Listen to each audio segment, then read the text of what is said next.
मेरा उड़ता हुआ दिल आखिरकार शांत हुआ। अब ये पक्का था कि ये end of the world real है। भले ही मिथोलॉजिकल एरा का आना इंसानों के लिए गॉड बनने का एक मौका हो, पर शुरुआत में ये एक बहुत बड़ी आफत होगी। अचानक अटैक होने से न्यूक्लियर वेपन्स रखने वाले बड़े देश भी बहुत नुकसान झेलेंगे। न्यूक्लियर वेपन्स इन खतरनाक बीस्ट्स को मार पाएंगे या नहीं, ये तो बात की बात है, पर इसका इम्पैक्ट ब्लू स्टार कभी झेल नहीं पाएगा। अब जबकि मेरे पास ये पावर आ गई है, तो मैं अपने देश हुआ शिया को तबाह होते हुए चुपचाप कैसे देख सकूं? और वैसे भी अगर मुझे देश का सपोर्ट मिल जाए तो इस एक हफ्ते में मेरा लेवल आसमान छू लेगा। मुझे नहीं लगता कि मैं सिर्फ ऑनलाइन लोन ले लेकर खुद को बढ़ा पाऊंगा।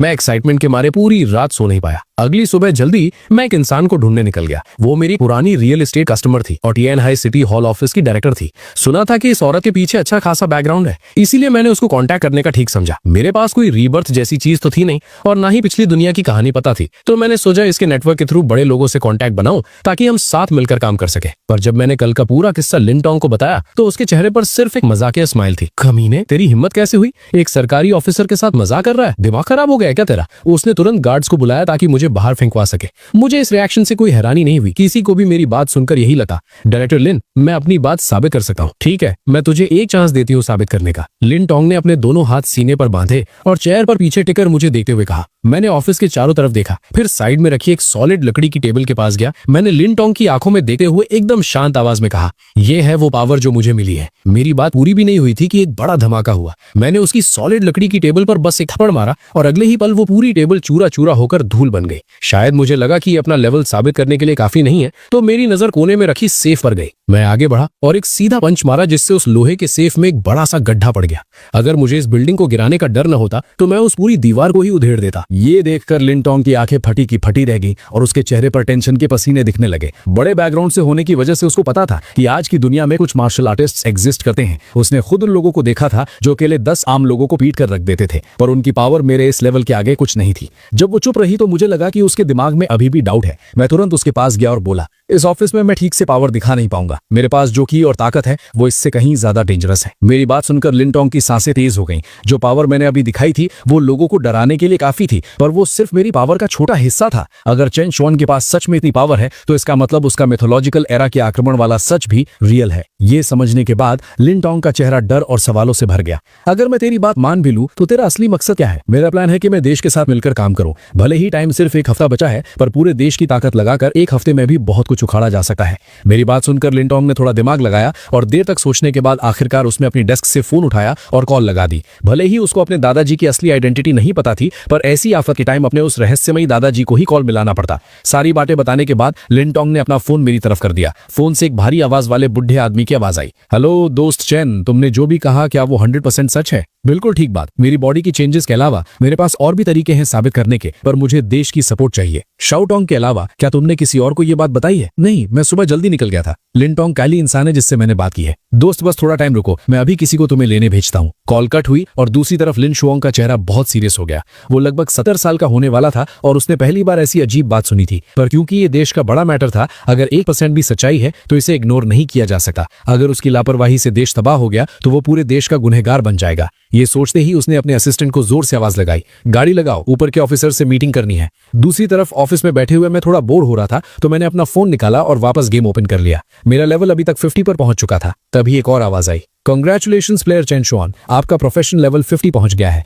अब आपके लिए टैलेंट एक्सट्रैक्शन पूल शुरू हो गया है। आप किंग रेल्म से पहले रैंडमली टैलेंट्स ड्रॉ कर सकते हैं। आपका प्रोफेशन मैक्सिमम 5 टैलेंट्स बाइंड कर सकता है और एक बार बाइंड करने के बाद उसे हटाया नहीं जा सकता। इसके साथ ही प्रोफेशन स्किल स्क्रीनिंग खुल गई है और वूटोंग फियर्स रेल्म डंजन भी शुरू हो गया है। इस डंजन को क्लियर करने पर आपको स्किल स्क्रॉल्स मिलेंगे। बेशक आप मॉल से भी स्क्रॉल्स खरीद सकते हैं। इंटरफेस में ये प्रॉम्प्ट देखकर मेरी आंखें चमकने लगी और मैंने तुरंत गेम मॉल ओपन किया, पर प्राइस देखते ही मेरा चेहरा उतर गया। भाई, सबसे basic talent draw gift pack की कीमत 3 लाख कॉइन्स थी और एडवांस वाले तो सीधा 1 मिलियन तक थे। मेरा तो मन कर रहा था गेम वालों को गाली दे दूं। मैंने अपनी आधी जिंदगी मेहनत करके जो कमाया था उससे मैं एक थके हुए बेसिक टैलेंट पैक का हिस्सा भी नहीं खरीद पा रहा था। घर लेने की बात तो दूर की है, स्किल स्क्रॉल्स का हाल तो और भी रुला देने वाला था। सबसे घटिया क्वालिटी का सफेद स्क्रॉल 1 मिलियन का था। मैंने ऑनलाइन मॉल में उनको टच करने की हिम्मत भी नहीं की। मैं अभी अपनी इस गरीबी को रो ही रहा था कि दरवाजे पर आवाज हुई। उसके बाद करीब 10 फौजी ड्रेस में मिलिट्री वाले अंदर आए और मेरी तरफ बढ़ते हुए सलूट ठोक दिया। मिस्टर चैन, कृपया हमारे साथ चलिए। और डायरेक्टर लिन, आपको भी चलना पड़ेगा, तकलीफ के लिए माफी चाहते हैं। मैं उठकर उन्हें वापस सलूट किया और बिना किसी हेजिटेशन के बाहर चल दिया। जब हम कॉरिडोर में आए तो वहां 20 से ज्यादा आर्मी वाले फुल वेपन तैयारी में खड़े थे। मुझे लगा यही बहुत बड़ी सिक्योरिटी है, पर जब मैं नीचे उतरा तो मेरे होश उड़ गए। मुझे समझ आया कि देश ने इस मैटर को कितना सीरियसली लिया था।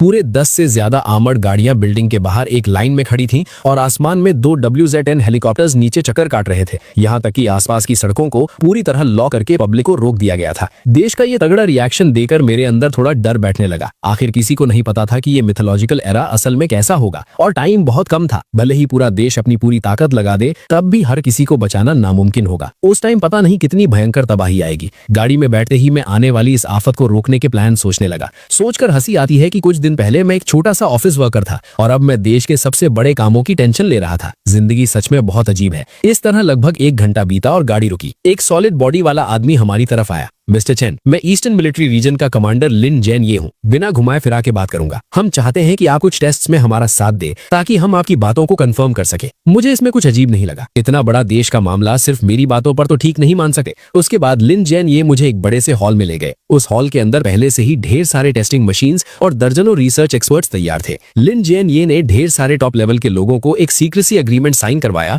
और फिर बोले, मिस्टर चैन, ये है dragon country academy of sciences के एकेडमिशियन ये शेंग। ये आपके टेस्ट सुपरवाइज करेंगे। थोड़ी देर की फॉर्मेलिटीज के बाद व्हाइट लैब कोट पहने ये शेंग ने थोड़ी दूर रखे एक सॉलिड स्टील डमी की तरफ इशारा करके मुझे बोला, मिस्टर चैन, कृपया अपनी पूरी पावर और की लगाकर इस डमी पर अटैक करें। मैंने ठीक है कहकर सिर हिलाया और चुपचाप उस डमी के पास चला गया। इस वक्त वहां खड़े हर एक इंसान ने अपनी सांस रोक ली थी और वो मेरी तरफ बिना पल के झपकाए देख रहे थे। यहाँ तक कि कैपिटल में बैठे ड्रैगन कंट्री के टॉप ऑफिशियल्स भी शांति से लाइव स्क्रीन देख रहे थे।